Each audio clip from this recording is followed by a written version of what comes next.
देखो तो आज हम बात करते हैं चैप्टर नंबर 19 है केमिकल कोऑर्डिनेशन एंड इंटीग्रेशन यानी कि रासायनिक समन्वय और एकीकरण।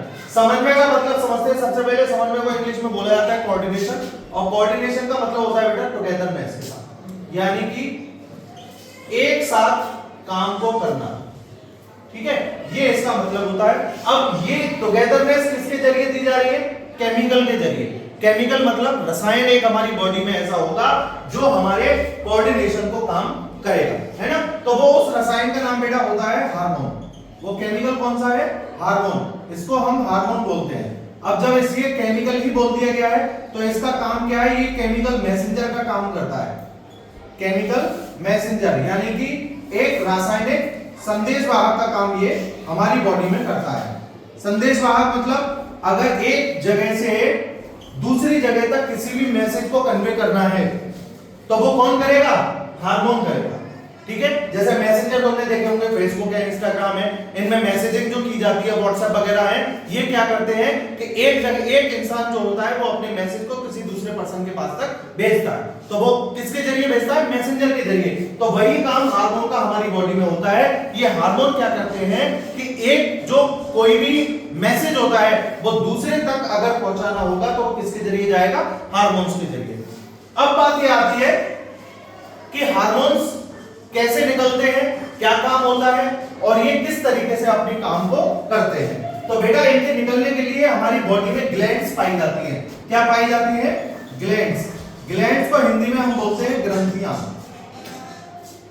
हमारी बॉडी में दो तरह की ग्रंथियां होती हैं। एक तो होती है बेटा एंडोक्राइन ग्लैंड्स, एक होती है एंडोक्राइन ग्लैंड्स और एक होती है एक्सोक्राइन ग्लैंड्स।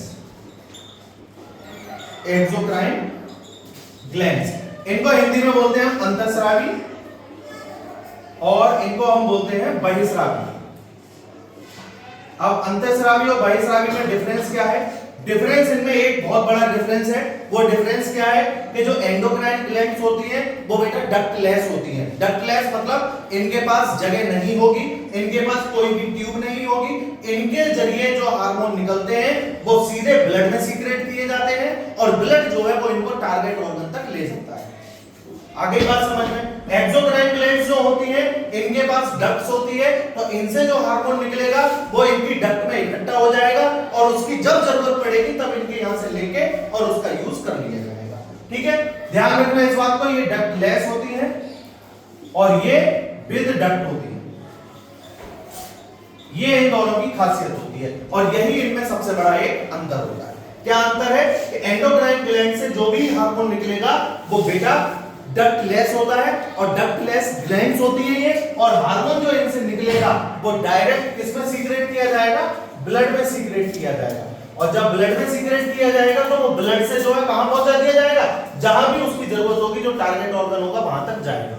ठीक है, एक्सोक्राइन ग्लैंड जो होती है इनसे जो हार्मोन निकलेगा वो ब्लड में नहीं जाएगा, वो डायरेक्ट इनकी डक्ट में इकट्ठा हो जाएगा और उस हार्मोन की जब भी जरूरत कभी भी पड़ेगी तो वहां से उसका यूज कर लिया जाएगा। ठीक है, एग्जांपल देख लेते हैं आपके सिलेबस में एंडोक्राइन ग्लैंड के है।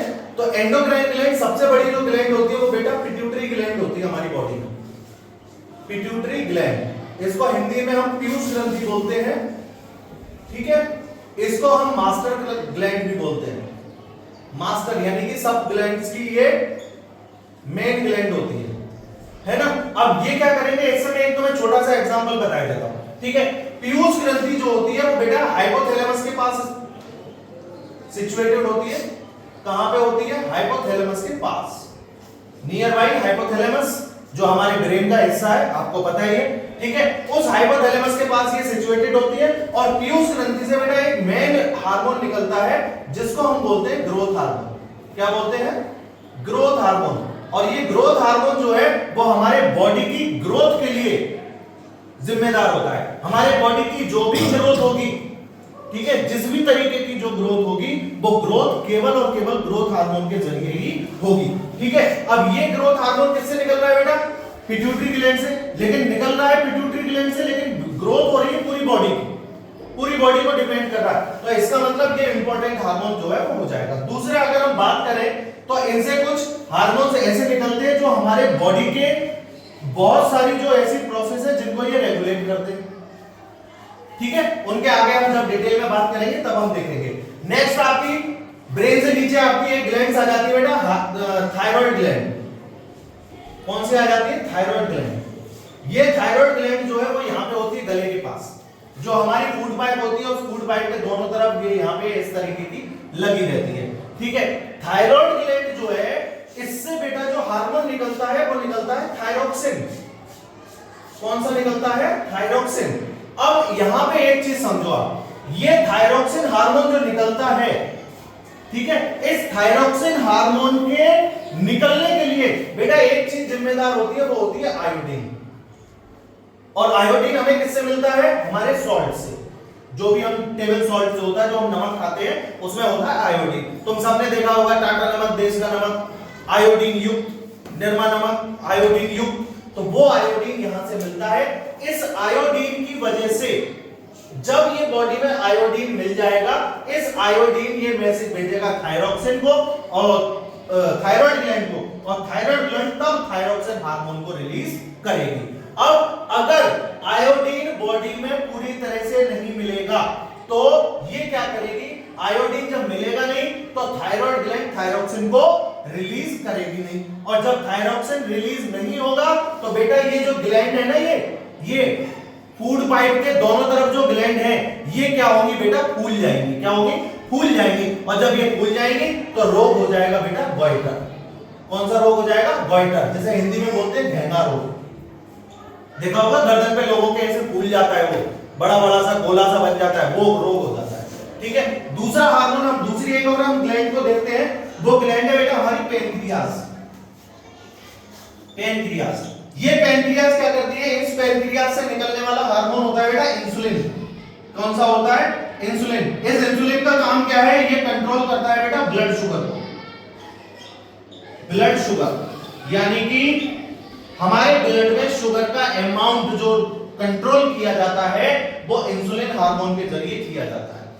ठीक है, अगर इंसुलिन अपनी नॉर्मल अमाउंट से कम रिलीज होगा तो ब्लड में शुगर का लेवल कम हो जाएगा, और अगर इंसुलिन ज्यादा होगा तो ब्लड में शुगर का लेवल ज्यादा होगा। ठीक है, उसको कंट्रोल कौन करता है? इंसुलिन। अगर इंसुलिन हार्मोन प्रॉपर तरीके से रिलीज ना हो तो बेटा क्या होता है? हमारे ब्लड में जो शुगर का लेवल है वो बढ़ जाता है। क्या हो जाता है? बढ़ जाता है, और इसकी वजह से एक बीमारी बन जाती है जो आजकल बहुत कॉमन है, दैट इज कॉल्ड डायबिटीज। तो डायबिटीज क्या होती है? डायबिटीज दो तरीके से होती है। एक तो ब्लड में जो शुगर का लेवल है वो एक तो ज्यादा हो जाएगा और दूसरे में कम हो जाएगा। तो ये होती है, ये दोनों चीजें कौन कंट्रोल करता है? इंसुलिन हार्मोन करता है। तो जब इंसुलिन निकलेगा तभी ब्लड में जो है शुगर लेवल कंट्रोल हो पाएगी। ठीक है, ये होती है। दूसरी हमारी जो ग्लैंड्स होती है वो केवल मेल्स में पाई जाती है, टेस्टिस। ठीक है, टेस्टिस, इनको हिंदी में बोलते हैं वृषण। यहां से दो हार्मोन निकलते हैं जिन्हें हम सेक्सुअल हार्मोन भी बोलते हैं। मेल से निकलता है बेटा टेस्टोस्टेरोन, ठीक है, और फीमेल में पाई जाती है ओवरी, और यहां से निकलते हैं ऑस्ट्रोजन और प्रोजेस्टेरोन। प्रोजेस्टेरोन दो हार्मोन यहां से निकलते हैं। ठीक है, ये दोनों हार्मोन ये मेल्स में होते हैं ओनली, ये मेल्स में पाए जाएंगे और ये बेटा फीमेल्स में पाए जाएंगे। समझे?